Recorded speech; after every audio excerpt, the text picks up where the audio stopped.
Jadi Bapak berharap kalian coba buat sebuah nilai-nilai kebaikan ya, yang ada di sini. Bapak akan berikan nih ya satu-satu. Jadi kalian tulis nilai kebaikan apa yang kalian ingin ciptakan atau yang kalian ingin harapkan ada di dalam kelas 5A ya. Contohnya tadi seperti nilai apa tadi? Kebaikan apa? Kesopanan seperti itu ya. Jadi kita coba buat yang namanya keyakinan kelas ya.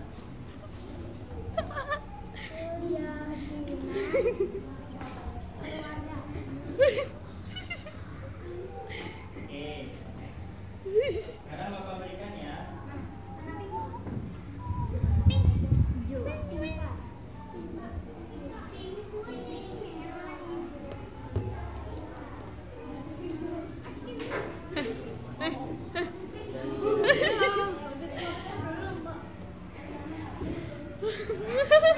Sigma.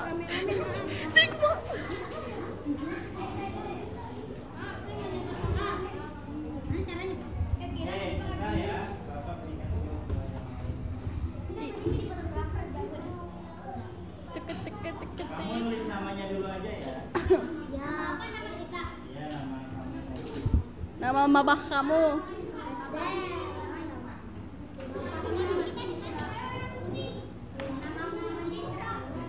Halo Bilal. Halo guys.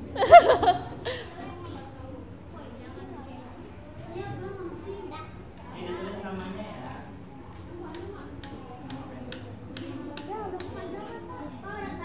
Coba. Sudah ditulis? Pak Kim Song, Kim Jae Yoon, Pak Song Hoon, Kim So Eun.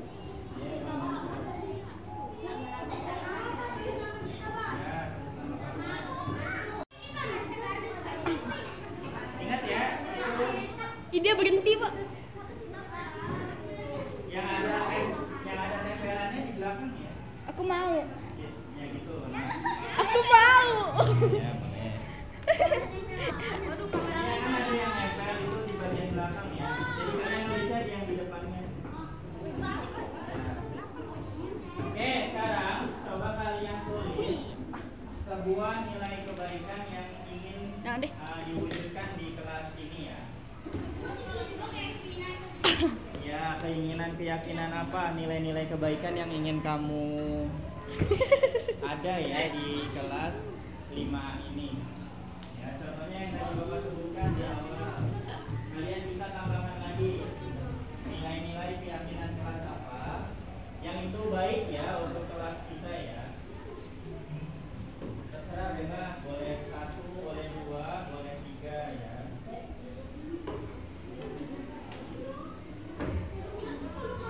Nggak apa-apa, tulis aja. Halo. Aduh, tadi mau dipadein juga. Halo. Kamu nulis juga coba.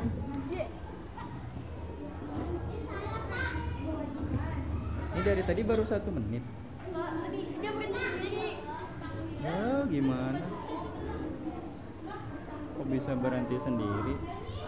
Nama panggilannya nama saya panjang Pak.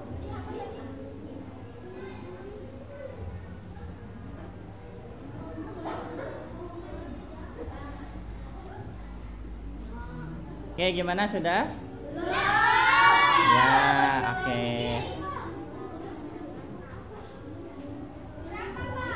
Ah? 2 atau 3 boleh. Saya banyak banget, Pak. Ya, boleh. Ah? Udah. Kalau udah ditempel di sini ya di papan tulis. Kalau udah bisa. Dicoba dulu. Ya, kalau udah ditempel di papan. Ya apa kebaikannya?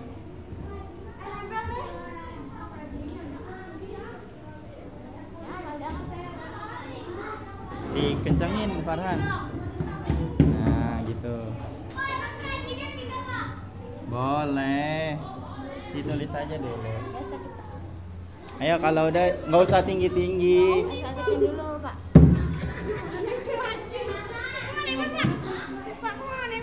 Kamu kebalik nggak? Zian sini aja, nggak usah terlalu atas, ini loh kosong.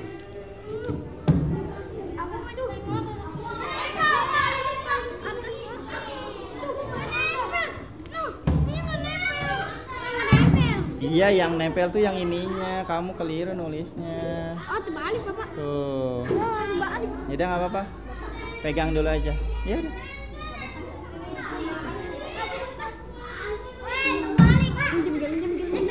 Boleh kan? Iya, nggak usah tinggi-tinggi. Pelan-pelan, pelan-pelan. Kerumunan. Ini guys, hasil aku guys.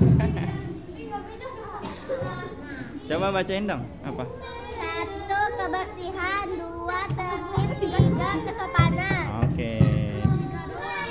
Teman-teman saya bersatu di sini. Iya. Kagak bisa nempel, Pak. Bisa. Hah? Masih masih ada, Bapak. Ada. Mana? Mana kita bikin lagi 1 aja. Jatuh kan jatuh lagi. Bapak keinjek. Hijau aja. Berhasil nempel kan? Kenapa?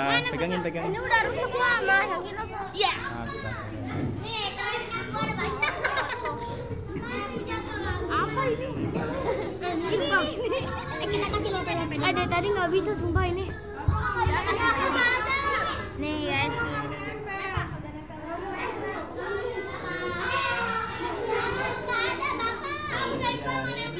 Ya udah, nggak apa-apa, nggak apa-apa. Yang nempel anak sore sadar. Oke, coba kita lihat baca ya yang udah ada nih. Dari siapa nih? Alwi, apa nih? Berbakti kepada berbuat baik kepada teman, baik kepada semua, kesehatan, ketertiban. Alfian, nggak berisik, nggak gaduh, nggak jahat. Depi, ingin kelas 5A kompak. Baik ya. Nih. Apa nih? Kebersihan, ketertiban, kewajiban. Kebersihan, tertib, sopan. Oke. Rajin piket, tidak berbohong, saling menghargai. Lagi yang lain.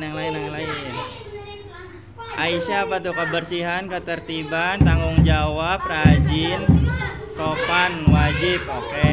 Fatia, sangat bertanggung jawab. Ya udah, nggak apa-apa. Berarti udah hilang. Jujur, tertib. Di itu aja ditaruh meja Bapak. Ya.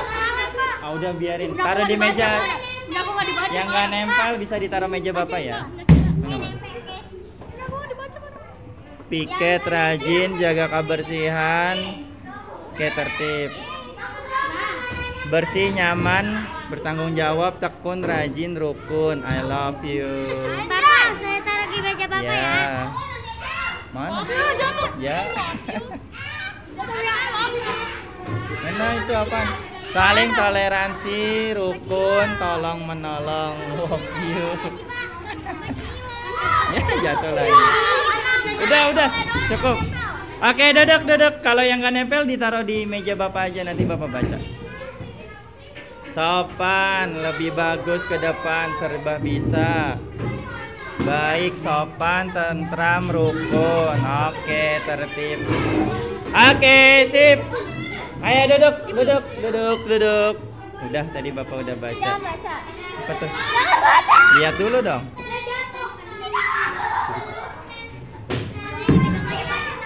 Oke, jujur, baik, tidak ngatain nama orang tua. Oke, duduk semuanya. Oke, duduk semuanya.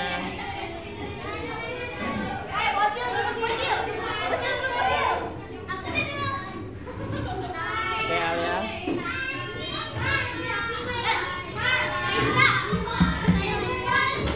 Oke, kebaikan dan kerukunan, kebersihan. Karena kebersihan sebagian dari iman, kerajinan, menghargai dan saling tolong menolong. Oke, duduk semuanya, duduk yang rapi. Oke, duduk dulu yang rapi, duduk, ayo. Nah, duduk yang rapi dulu, duduk yang rapi. Ya, nanti. Ya, nggak apa-apa. Oke ya. Ini videonya masih berlanjut. Sebentar. Videoin kok. Oke ya, perhatikan. Terima kasih kalian sudah menuliskan keyakinan kelas ya. Perhatikan ya, duduk dulu, duduk. Oke ya, berarti di sini kalian meyakini Tolong, kalau kelas ini saling mengajari satu sama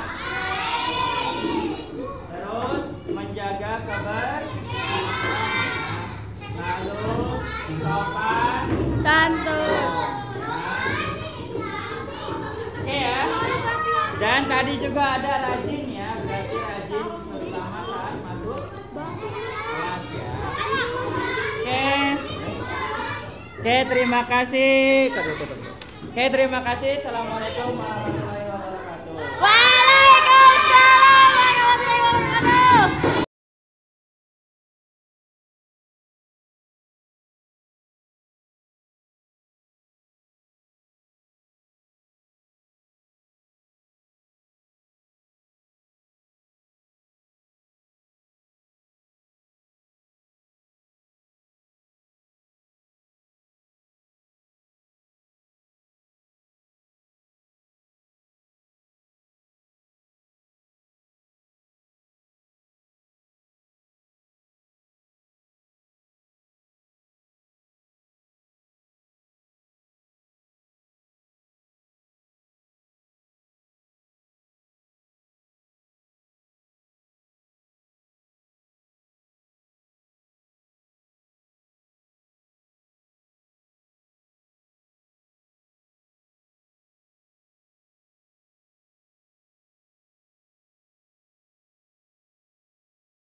Bismillahirrahmanirrahim. Assalamualaikum warahmatullahi wabarakatuh.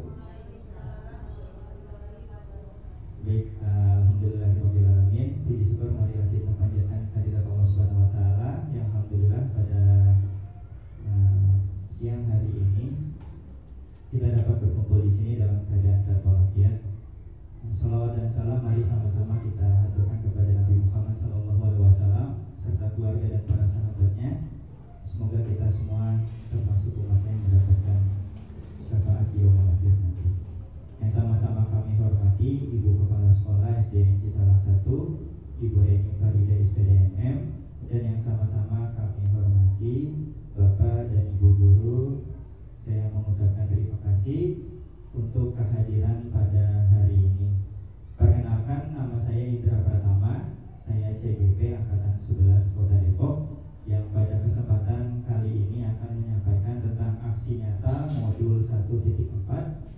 Di sini saya coba berbagi tentang diseminasi budaya positif yang sudah kami pelajari di modul 1.4. Jadi di sini kita sama-sama belajar, Bapak Ibu. Harapannya nanti selama kita di ruangan ini semuanya bisa aktif menyampaikan pendapatnya, menyampaikan argumentasi yang menurut Bapak Ibu itu perlu untuk disampaikan. Nah, ini tujuannya kalau ibarat makan bakso, kalau makan bakso kan perutnya yang kenyang ya. Nah, kali ini pikirannya yang kenyang ya.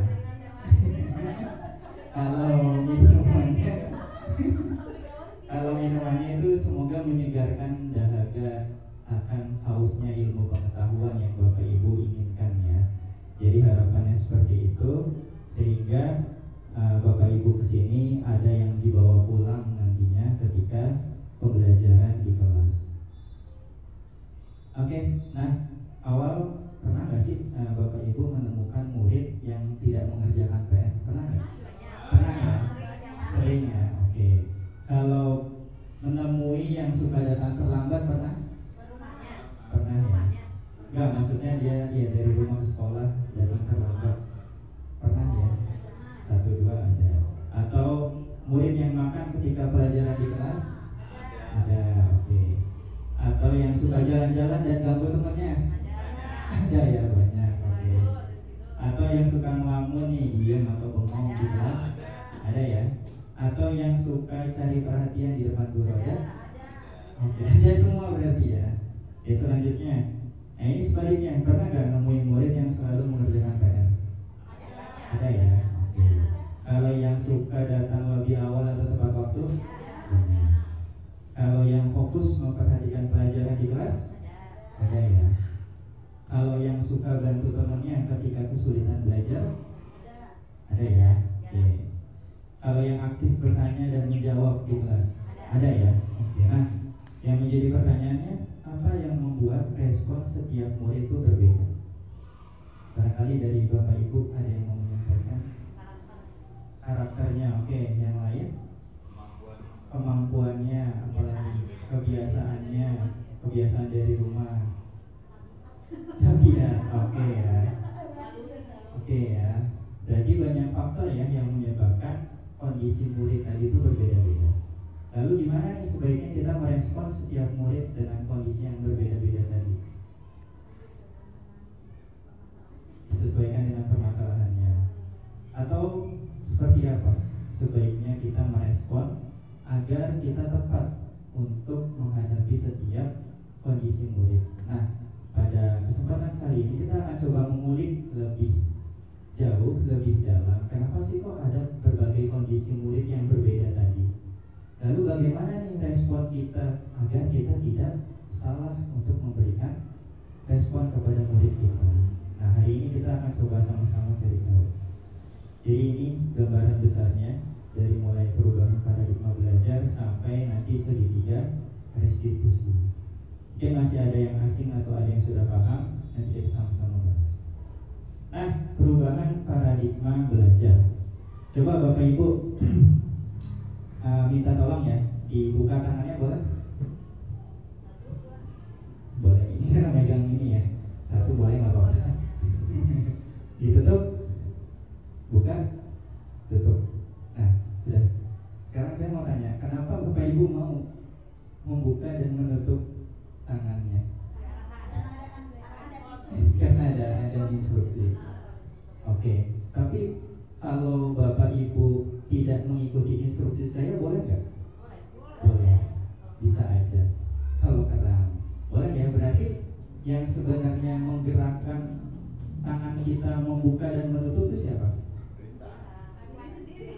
Diri sendiri ya. Walaupun saya memberikan arahan atau perintah, tapi Bapak Ibu bisa mengikuti, bisa tidak mengikuti. Nah, berarti sebenarnya kontrol yang ada di dalam Bapak Ibu tadi melakukan buka dan tutup tangan itu sebenarnya ada di diri sendiri. Nah, sama halnya dengan kita ketika bertemu dengan murid. Ada yang murid yang mau mengikuti arahan kita, ada juga yang tidak mengikuti arahan kita. Karena sebenarnya kontrol diri itu ada di dalam dirinya masing-masing. Jadi ini ada tabel,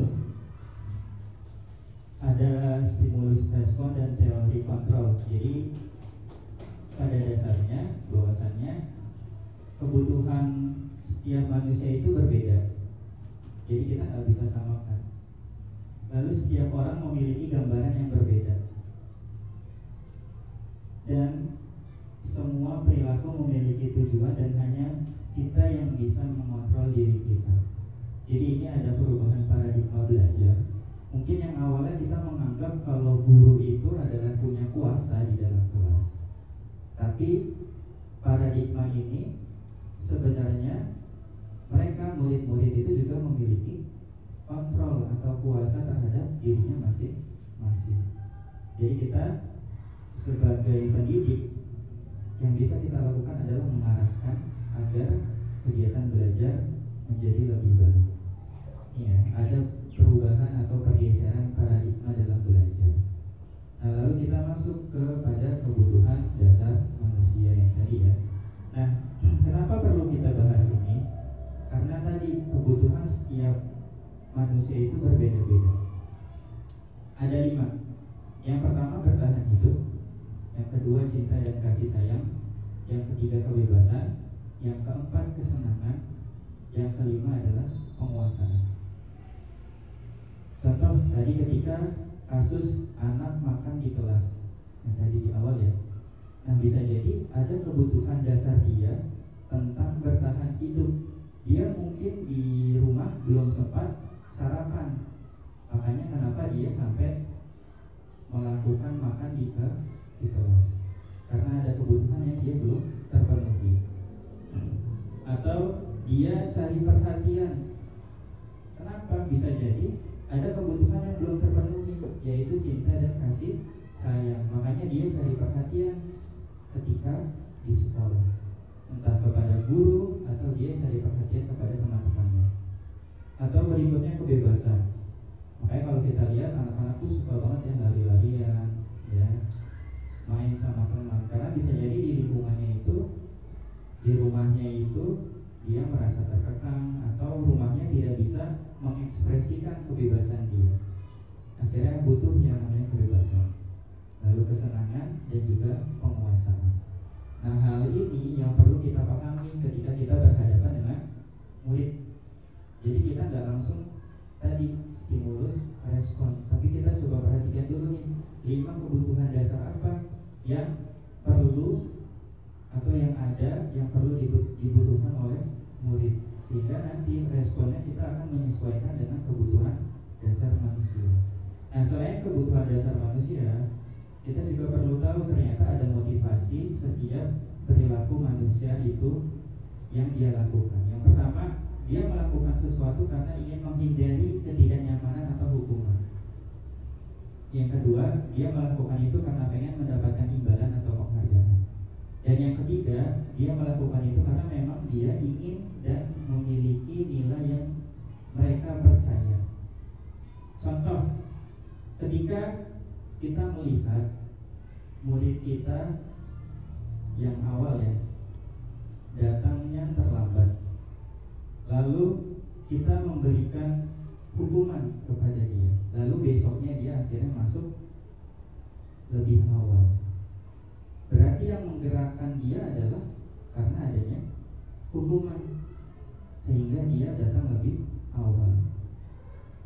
Atau sebaliknya, dia yang datangnya tepat waktu, lalu kita berikan apresiasi, lalu seterusnya dia melakukan datangnya lebih awal, berarti dia melakukannya karena yang poin kedua, karena mendapatkan imbalan atau penghargaan. Tapi sebaliknya, kalau dia melakukan itu karena dia sadar datang tepat waktu itu adalah hal yang baik, hal yang perlu dimiliki oleh setiap pelajar, dan dia menghargai diri sendiri, dia meyakini kalau dengan dia disiplin maka dia akan menjadi anak yang berhasil nantinya, maka tanpa adanya hukuman, tanpa adanya imbalan, dia akan tetap melakukan datang lebih awal. Nah, dari ketiga ini Bapak Ibu, menurut Bapak Ibu, motivasi mana yang baik untuk kita terapkan kepada murid-murid? Kalau dari Bu Siti, yang poin berarti poin 3 ya. Kalau Bu Sri, poin 1, 2, 3. Poin 3. Pak Jen, poin 1, 2, 3. Poin 3. Bu Fitri, poin 3. Bu Anis, poin 3 ya. Nah, berarti di sini sepakat kita bahwa untuk melakukan ya sebuah perilaku akan lebih baik ketika mereka melakukannya itu dengan nilai-nilai kebajikan, dari motivasi intrinsik atau dari dalam diri dia melakukan itu karena adanya sebuah nilai kebaikan. Nah, lalu bagaimana cara kita menerapkan nilai kebaikan ini kepada murid kita agar mereka tuh paham, tanpa kita berikan hukuman, tanpa kita berikan penghargaan, dia melakukan itu atas dasar motivasi intrinsik.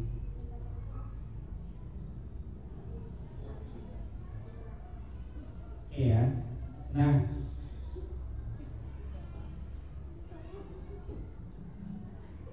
oke. Jadi yang perlu kita lakukan adalah adanya disiplin positif. yaitu menanamkan motivasi yang ketiga yang tadi kepada murid-murid, yaitu untuk menjadi orang yang mereka inginkan dan menghargai diri sendiri dengan nilai-nilai yang mereka percaya. Jadi mereka bergerak dengan nilai-nilai kebajikan yang universal. Contoh, apa saja nilai-nilai kebajikan yang universal itu ada di profil pelajar Pancasila. Ada beriman, bertakwa kepada Tuhan Yang Maha Esa dan berakhlak mulia, mandiri, bernalar kritis, berkebinekaan global, bergotong royong dan kreatif. Jadi ini adalah nilai universal. Apakah selain ini ada? Ada. Contoh, kenapa kita menggunakan helm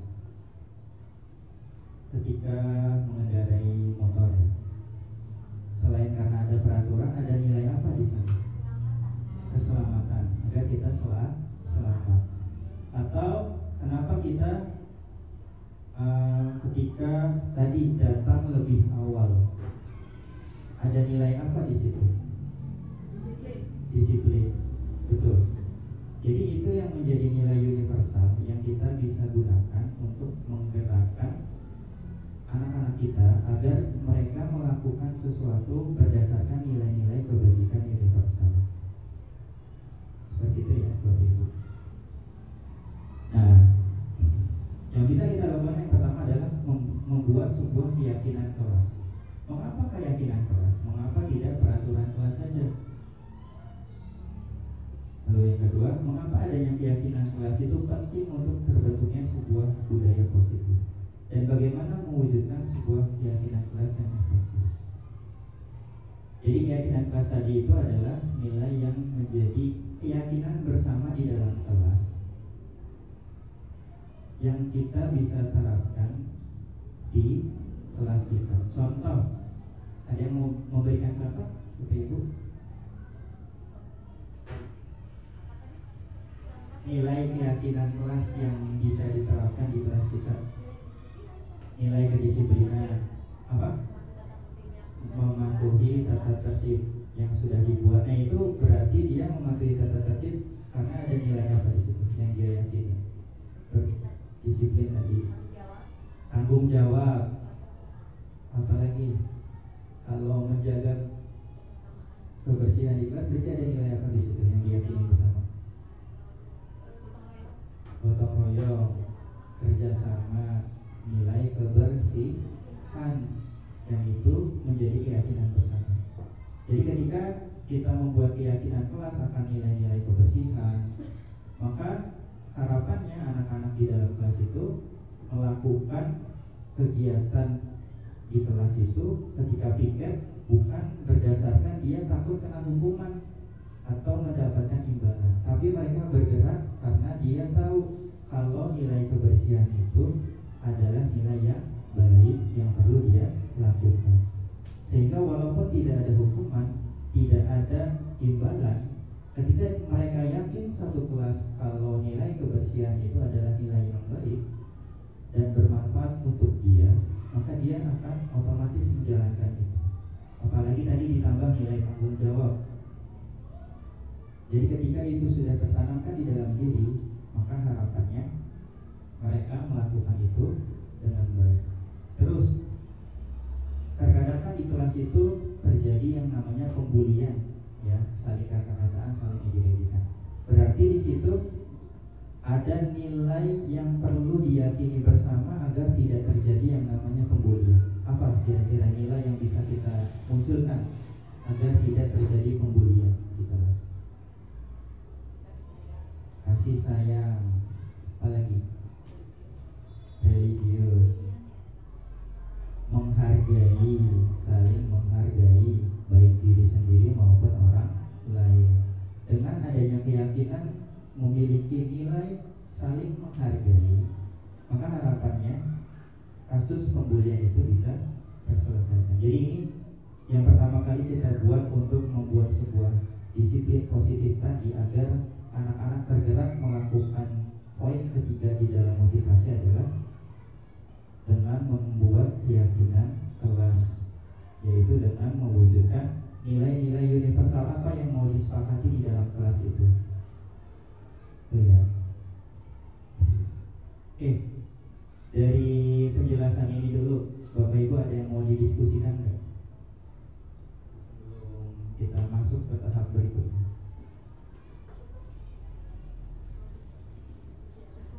Cukup ya? Oke, berarti kita lanjut ya. Oke. Mungkin kita ini dulu kayak ice breaking dulu ya Bapak Ibu ya, biar nggak ngantuk ya. Oke, boleh Bapak Ibu berdiri. Oke, apa? Oke ya. Jadi ice breakingnya simpel. Jadi buat peregangan aja. Coba di depan ini 1, 2, begini, 3 di kanan ya, 4, 5, 6, 7, 8. Bisa? Coba ya. 1, 2, 3, 4, 5, 6, 7, 8. Nah, sekarang kita pakai lagu pada hari Minggu ya, biar lebih seru. Siap ya? 1, 2, 3. Pada hari Minggu ku turut ayah ke kota, naik di rumah istimewa, ku duduk di muka, ku duduk samping Pak Kusir yang sedang bekerja, mengendarai kuda supaya baik jalannya. Hey, tutik tak tik tutik tak tik tutik tak tik tutik tak tik tutik tak suara satu kuda. Oke, terima kasih. Boleh. Oke, itu ya sedikit biar agak relax. Oke. Nah, sekarang kita coba saksikan sebuah video ya tentang 5 posisi kontrol yang akan disampaikan ya.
Oke, jadi ini video tentang 5 posisi kontrol sebagai guru ya. Nah, maksudnya gimana? Jadi nanti ada video yang akan menjelaskan tentang 5 posisi kontrol sebagai guru.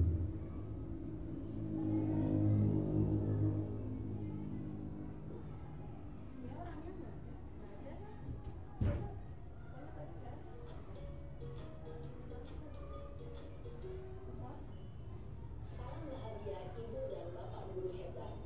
Dalam penerapan disiplin positif restitusi, salah satu program yang dikembangkan adalah 5 posisi kontrol. 5 posisi kontrol dalam restitusi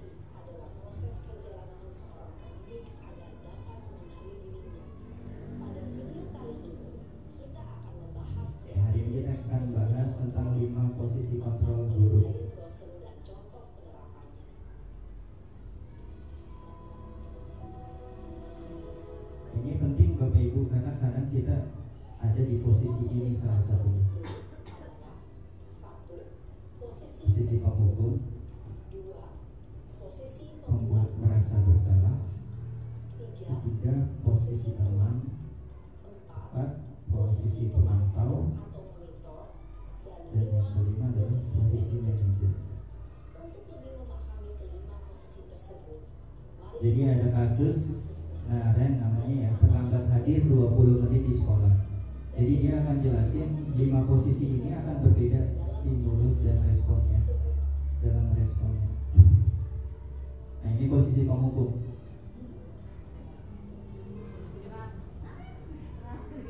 Telat nih ya.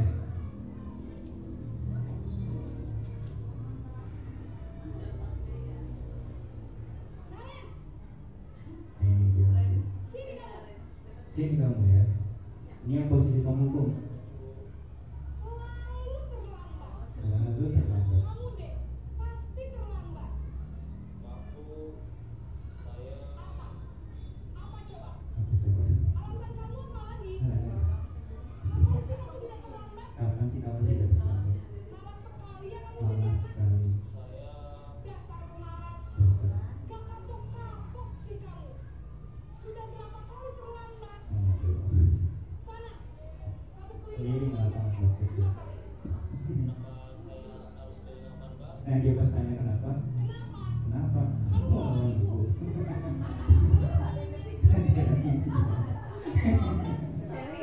Kenapa masih berani jawab lah ya? Keliling lapangan basket 5 kali kan? Pergi sana ke lapangan basket. Nah ini yang posisi penghukum ya. Posisi Jadi dia nggak menanyakan alasan ya, langsung tiba-tiba ngasih hukuman, menyakiti dan menyindir. nunjuk-nunjuk ya. Kamu ini memang kadang berkaca gitu ya. Ibu dan bapak guru hebat. Dampak yang terjadi. Nah, ini dampaknya kalau kita menjadi guru yang posisinya di penghukum, murid jadi dendam, nggak suka guru atau mata pelajaran yang diambil. Nah, sekarang yang membuat merasa bersalah, adikannya sama terlambat, cuma beda responnya. Kita perhatikan responnya kalau yang buat rasa bersalah.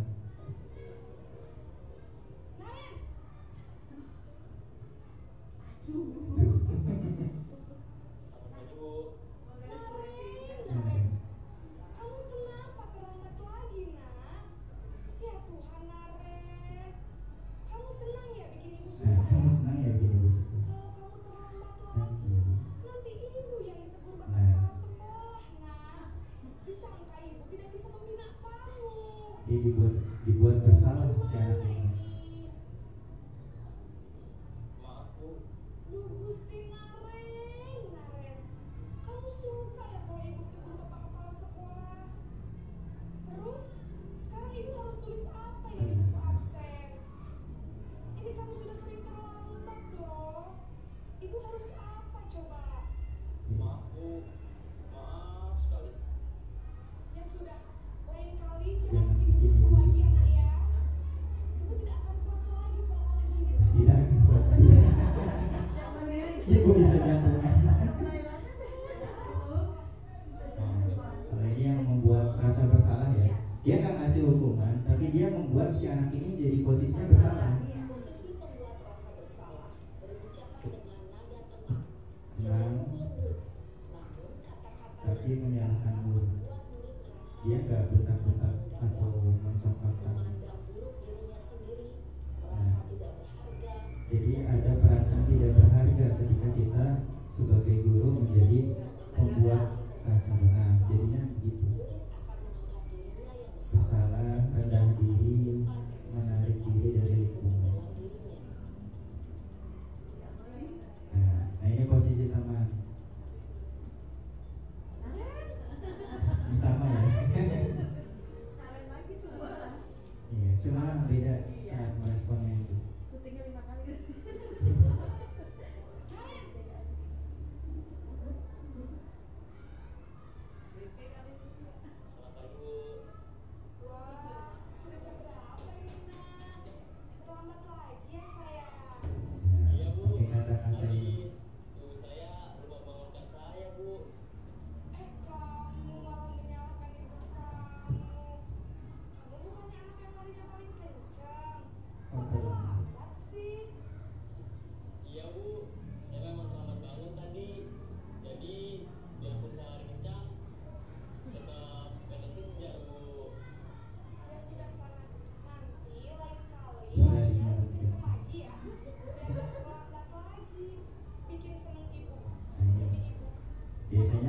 kata bikin senang ibu demi ibu Ya sudah, ya. sana masuk kelas. Ibu beresin urusan absen kamu. Kamu ini ada-ada saja. Dalam posisi tenang, guru berbicara dengan nada Suara guru ramah, cenderung akrab, bersendal gurau untuk menjaga sendal gurau, suasana tetap ya. santai. Murid akan merasa senang, aman, dan akan Nah, itu identitas sukses atau berhasil. Tapi nah ini perlu diingat karena ini masih dorongan eksternal. Dampaknya akan tergantung pada satu orang, tidak mandiri dan tidak bisa berpikir sendiri. sehingga di lain waktu Akhirnya dia kadang maunya hanya sama guru itu. Ada hal yang seperti itu. Nah ini pemantau atau monitor. Sama ya awal kegiatan agendanya.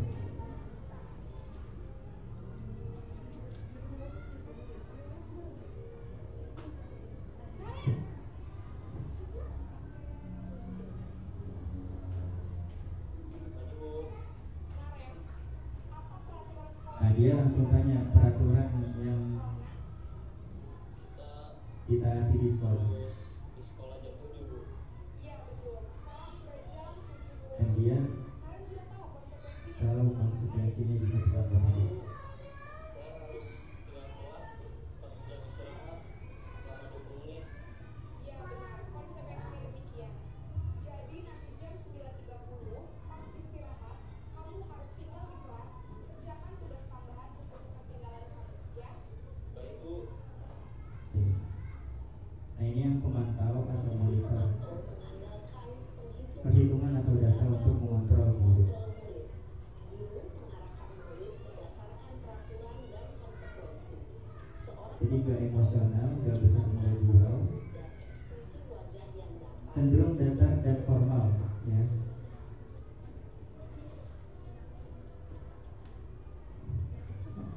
Nah ini posisi manajer.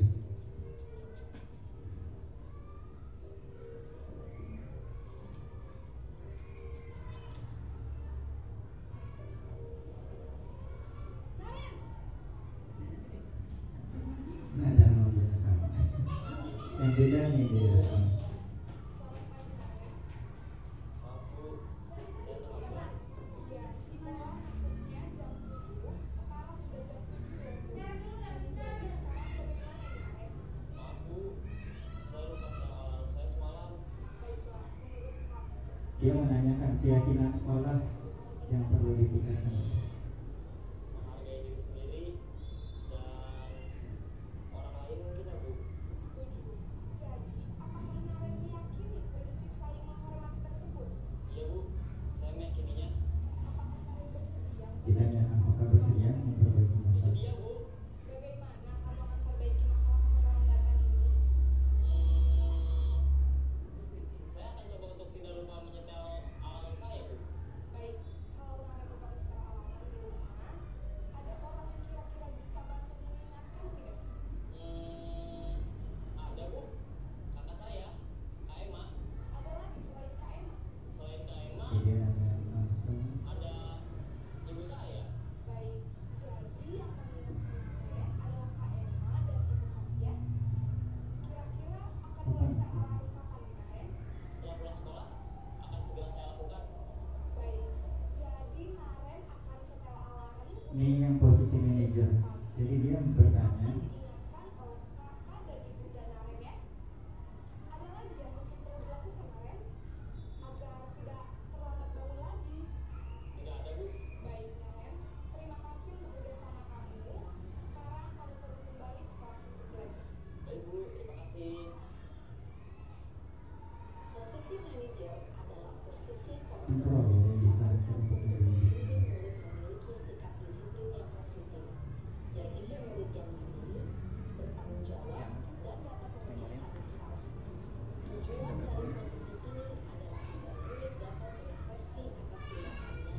Guru akan dengan tulus memberikan pertanyaan-pertanyaan yang benar, sehingga murid bisa mandiri, percaya diri dan dapat memecahkan dan masalah. mencari sebuah solusi untuk menyelesaikannya. Ibu dan bapak guru hebat, Gitu. setelah mengamati kira-kira posisi mana yang paling ideal? Nah, ini menurut Bapak Ibu dari 5 posisi kontrol tadi, mana yang menurut Bapak Ibu yang dapat menunjang motivasi intrinsik murid? Yang pertama kan tadi sebagai penghubung, yang kedua sebagai pembuat rasa masalah, yang ketiga sebagai teman, yang keempat sebagai pemantau, dan yang kelima adalah sebagai manajer. Menurut Bapak dan Ibu, mana yang tepat posisinya agar dapat menunjang motivasi intrinsik murid? Manajer. Kenapa? Menanyakan alasannya dulu. Oke. Selain itu apa lagi? Lebih bijak. Oke. Apa lagi? Ada yang mau menambahkan lagi?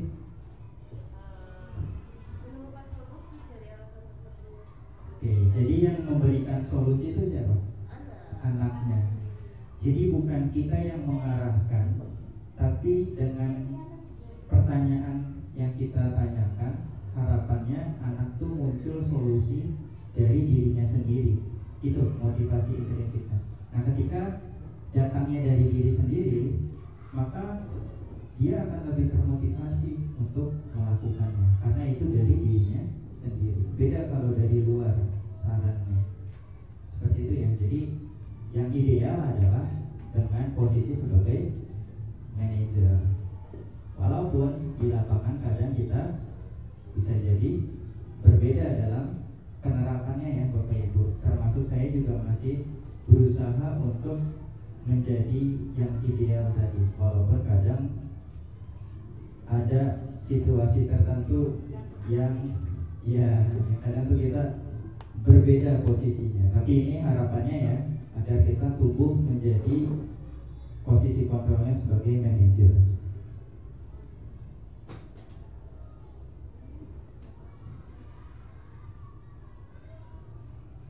Oke, terakhir yaitu adalah penerapan segitiga restitusi. Nah, yang pertama, segitiga restitusi itu apa? Jadi penerapan ketika kita menghadapi murid yang bermasalah.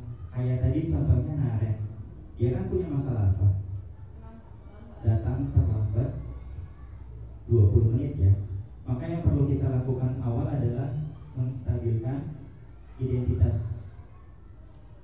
Setiap orang pasti pernah melakukan kesalahan, dan dia bukan satu-satunya yang melakukan kesalahan, sehingga dia tidak merasa rendah diri atau gagal. Tapi setiap manusia pernah melakukan kesalahan. Itu harapan. Jadi diangkat dulu anaknya, jadi jangan merasa dia rendah diri. Terus setelahnya validasi tindakan yang salah. Nah, kita juga perlu tahu nih, pasti dia punya alasan kenapa dia melakukan kesalahan itu. Lalu ada nggak cara efektif untuk mendapatkan apa yang dia butuhkan atau yang dia lakukan kesalahan itu? Jadi kita kasih tahu itu memang perilaku yang salah, yang keliru. Sehingga dari kita memvalidasi itu, tapi validasinya dengan kita menanyakan ya kepada anak tersebut. Contoh, Naren, menurut Naren tadi ya, keyakinan kelas apa yang kamu tidak lakukan? Dia menjawab, nah menurut kamu itu perilaku yang baik atau buruk? Nanti dia yang akan jawab, oh itu perilaku yang buruk. Jadi oke, berarti itu adalah salah. Kita validasi dulu itu salah. Lalu berikutnya adalah menanyakan keyakinan tadi, dan kita tanyakan lalu perilaku apa yang sebaiknya dilakukan oleh Naren atau murid tersebut. Jadi biar dia lahir dari dirinya masing-masing. Oke, dari serangkaian kegiatan pada hari ini ya Bapak Ibu, ada yang mau didiskusikan? Dari tadi ya, awal kan kita tentang paradigma belajar, terus kita belajar tentang kebutuhan dasar manusia, terus juga tadi kita sama-sama belajar tentang motivasi. Ternyata ada 3 motivasi yang menyebabkan manusia itu berperilaku, dan harapannya motivasi itu yang ketiga tadi, yaitu berdasarkan intrinsik atau nilai-nilai kebajikan yang ada di dalam diri. Lalu tadi kita sudah belajar tentang 5 posisi kontrol guru, dan ternyata harapannya yang terbaik adalah yang menjadi manajer, yaitu dengan membuat tadi sebelumnya adalah keyakinan kelas ya. Dan ini segitiga institusi dalam menghadapi siswa yang bermasalah. Oke, dari sini ada yang mau ditanyakan, Bapak Ibu? Atau ada yang mau didiskusikan? Cukup? Nah, kalau cukup, sebentar aja, 5 menit ya. Saya akan coba, ini Bapak Ibu menerapkan sebuah kasus, diselesaikan dengan segitiga restitusi. Jadi dibagi kelompok aja ya. Jadi berempat, ya ini kan pas nih 4 ya. Jadi ada masing-masing satu kasus ya. Bu Siti boleh deh. Nanti Bu Siti sama siapa? Iya. Nah ini Bu Putri. Jadi ada kasus, kita coba kayak melakukan drama ya untuk menyelesaikan kasus yang ada di situ. Atau satu kasus saja deh, biar yang dipegang Bu.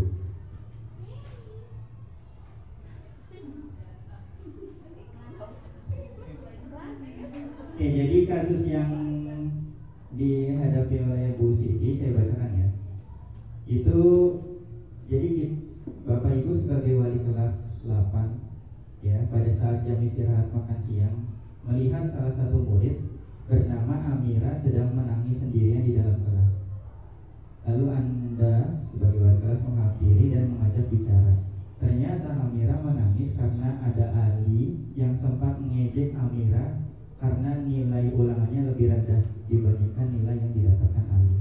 Lalu sebagai guru merasa bahwa ada keyakinan kelas yang tidak diikuti oleh Ali, dan akhirnya sepulang sekolah Anda mengajak Ali untuk berbicara. Jadi gambarannya seperti itu. Jadi ada anak yang hasil ulangannya jelek, lalu hasil ulangan jelek ini tuh sama si anak lain yang namanya Ali diledek gitu. Lalu dia nangis.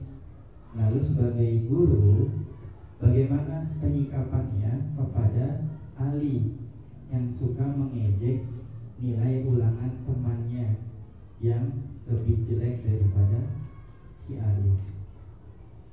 Saya dipahami Bapak Ibu? Saya ya, Wajib boleh minta tolong? Iya, jadi Ali bener. Ceritanya yang jadi Amira siapa? Kan ada Ali, ada Amira. Ya, oke, ini Amira ya, berarti yang diejek. Oke. Terus Bu Siti jadi guru ya. Di sini berarti nanti. Oke, coba reka adegan ceritanya lagi megang ulangan. Ceritanya Bajun ulangan ya. Oke, coba ceritanya sebagai Ali datangin ke Amira, ngejek. Iya. Deketin. Mira, dapat berapa? Ya, makanya belajar dong. 110. 110. Udah dapat mana tadi? Iya, 40. Apaan sih? Syukurin.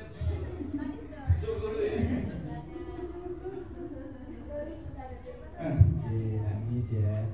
Ya terus ditanya nih sama guru. Kenapa kamu sayang? Kenapa kamu menangis? Kenapa? Lagi nangis ceritanya. Kenapa kamu menangis, Amira? Loh, memangnya kenapa Ali ledek kamu?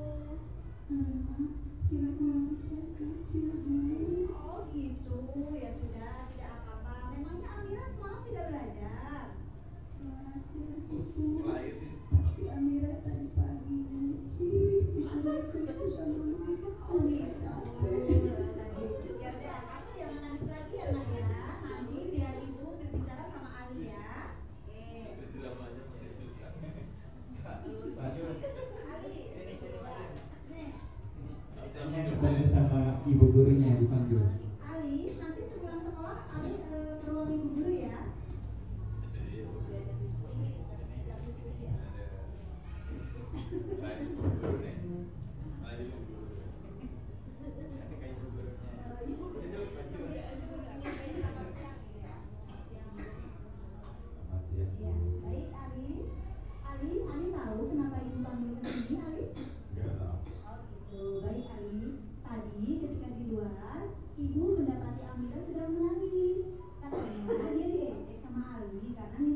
melakukan itu. Ibu juga bukan manusia yang sempurna. Ibu juga pernah berbuat salah. Apa betul Ali tadi mengejek Amira? Iya Bu. Nah, baik. Di sini ibu tidak tertarik untuk mencari siapa yang salah, tetapi ibu akan mencarikan solusi dari permasalahan kamu. Mau dicarikan solusinya? Baik. Ibu yakin kamu pasti punya alasan kan mengapa kamu melakukan ini. Ini Bu, biasanya kan saya nilainya jelek. Tapi tumbuh-tumbuhnya nilai saya bagus. Ya, Amira biasanya bagus. Tadi tumben nilainya jelek, jadi salah dikit Bu. Oh gitu. Baik, lain kali tidak boleh seperti itu ya sayang ya. Iya, saya juga sayang ibu. Baik Ali. Kira-kira ada kesepakatan kelas apa yang Ali langgar? Atau yang Ali belum lakukan di kelas? Ya, saya nggak direct lagi. Oh gitu. Direct ini dua aja. Baik Ali, apakah ke depan Ali akan lebih mengikuti keyakinan kelas kita? Ya. Terus kira-kira solusinya apa nih untuk Ali supaya Ali ke depan bisa lebih baik lagi? Apa yang akan Ali lakukan? Pokoknya saya nggak direct lagi Bu. Oh gitu, baik. Setelah ini Ali janji ya akan jadi orang yang baik ya. Iya, terima kasih. Ya sudah kalau gitu. Sekarang Ali boleh kembali ke kelas, kumpul sama teman-teman ya. Baik Bu. Tepuk tangan dong Bapak Ibu guru, luar biasa. Terima kasih kepada Bu Siti, Pak Jun, dan Bu Sri yang sudah memerankan ya tentang kasus yang dialami oleh Ali. Baik Bapak Ibu yang sama-sama kami hargai, alhamdulillah itu yang dapat saya sampaikan tentang diseminasi budaya positif.